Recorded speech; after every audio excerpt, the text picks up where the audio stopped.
اعوذ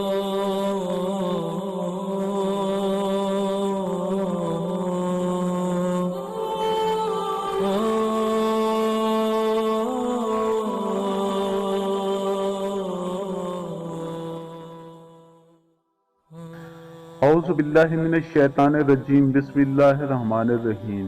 السلام علیکم میرے معزز اور واجب الاحترام دوستو کہتے ہیں کہ زمانے کا ستایا ہوا ایک درویش ایک امیر کے دروازے پر گیا اور صدا لگائی۔ یہ امیر بہت کنجوس اور مغرور تھا۔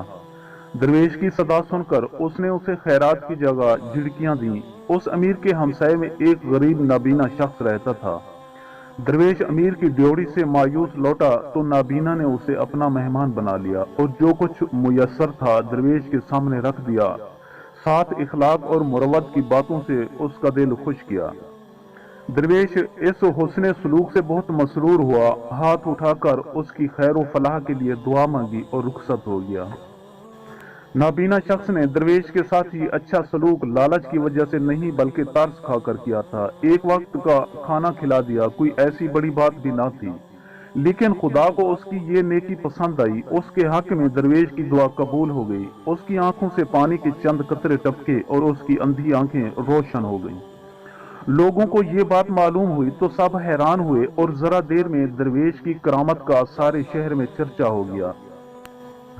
یہ خبر اس کنجوس اور مغرور امیر نے بھی سنی تو حسرت سے ہاتھ ملتے ہوئے کہا کہ افسوس، یہ شہباز تو میرا تھا جو نابینا کے جال میں پھنس گیا۔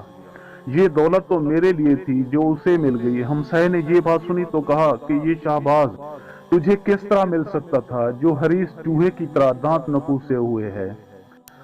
دوستو اس واقعے سے ہمیں یہ سبق ملتا ہے کہ انسان کو ہمہ وقت بھلائی پر آمادہ رہنا چاہیے۔ نہ جانے کب اور کس رنگ میں خدا کی رحمت اس کے دروازے پر آ جائے، اگر اس کا رویہ درست نہ ہوا تو وہ فیض یاب نہ ہو سکے گا۔